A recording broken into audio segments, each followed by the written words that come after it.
In this video, we are going to discuss about structure elucidation of morphine.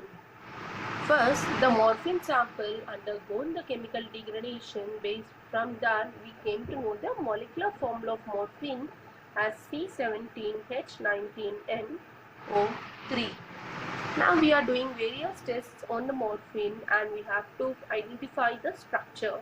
First, when the morphine sample are treated with catalytic hydrogenation, 1 mole of hydrogen is utilized, which indicates presence of one double bond. Later, to know the nature of oxygens, and to know the nature of oxygens, that is how many these three oxygens are in the form of what, whether they're in the form of alcohols or acids or esters or carbonyl compounds or ethers. These all are the forms of oxygen. So we have to know first these oxygens are present in what form. When I treat the morphine with Na2CO3, which is a weak base, it showed a negative test which indicates the absence of a strong acid, because always a strong acid reacts with a weak base. Now when I treat the same morphine with a strong base, that is NaOH, I got a monosodium salt which indicates the presence of aromatic OH is present in a compound, and this aromatic OH, if we think it as a phenol, and by the next test, that is FeCl3 test, it showed a brown color which confirms the phenolic nature. Later what I have done is I have treated the morphine with AC2O. When I did morphine with acetic anhydride, I got a diacetyl derivative, and if I treat with benzoyl chloride, I got a dibenzoylated derivative. When you are getting diacetylated, dibenzoylated, normally the alcohols when are treated with acetic anhydride will give acetylated product, or benzyl chloride will give benzoylated product. Now we are getting di, and di indicates that two alcohols are present in the sample. So you are having two alcohols are present in the sample. Out of two, already we have discussed here, one aromatic alcohol is present, indicates two OH groups are present, and already we know this aromatic OH is present. The remaining OH may be a normal alkyl OH group. One is an aromatic OH, next one is a alkyl OH group.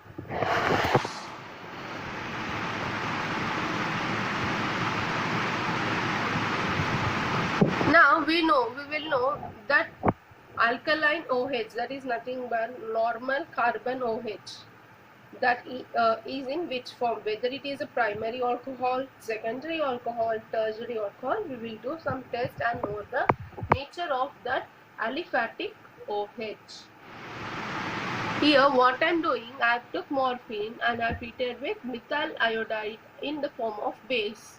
Methyl iodide in base, you are having two types of OH. Now one is aromatic, one is aliphatic OH.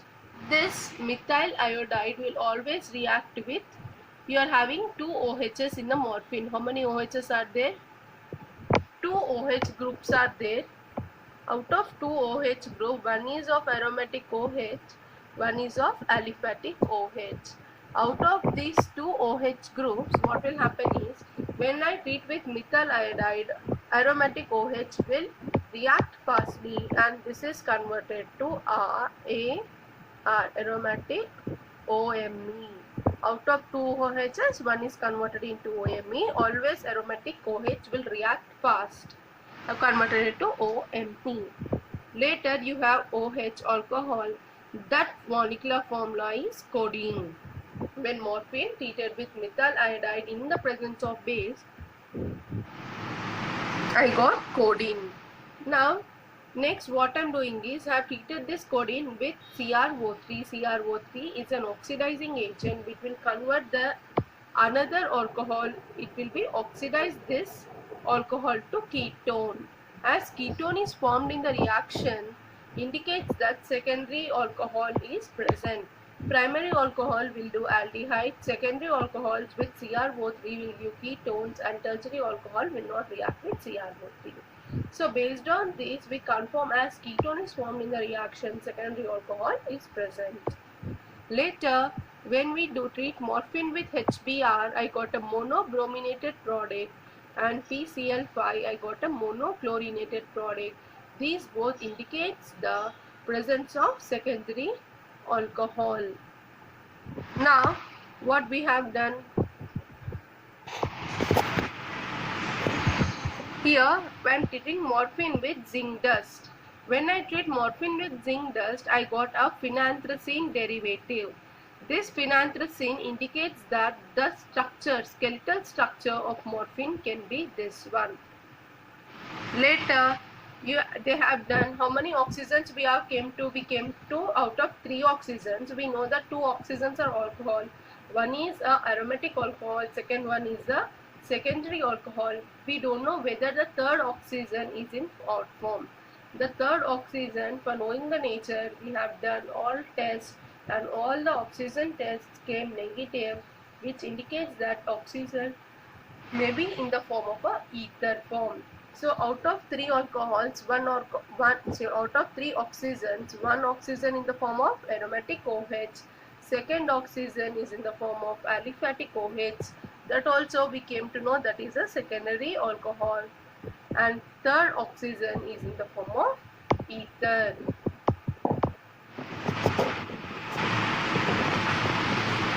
Now, later, morphine was treated with KOH fusion.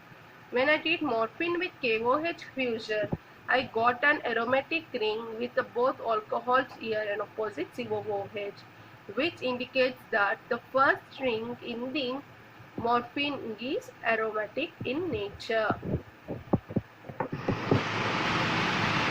Based on the test till now we have done, we came to know 1 double bond is present and 3 alcohols, 3 oxygens, 1 oxygen in the form of aromatic OH, second one in the form of aliphatic OH, that is secondary, and third is ether. And also we have seen that phenanthracene type of derivative is formed, so the skeletal structure may be, this one may be the skeletal structure. Out of these 3, first I have kept all without benzene ring, but after KOH fusion test, this test show first ring is aromatic. So I have drawn the skeletal structure till here, 1, 2, 3. I have kept up first these 3 rings due to phenanthracene derivative. Later first ring I have made it aromatic because on the test of KOH fusion. Till now based on this test we came to know till here the structure, and we are having 3 alcohols but we don't know the position.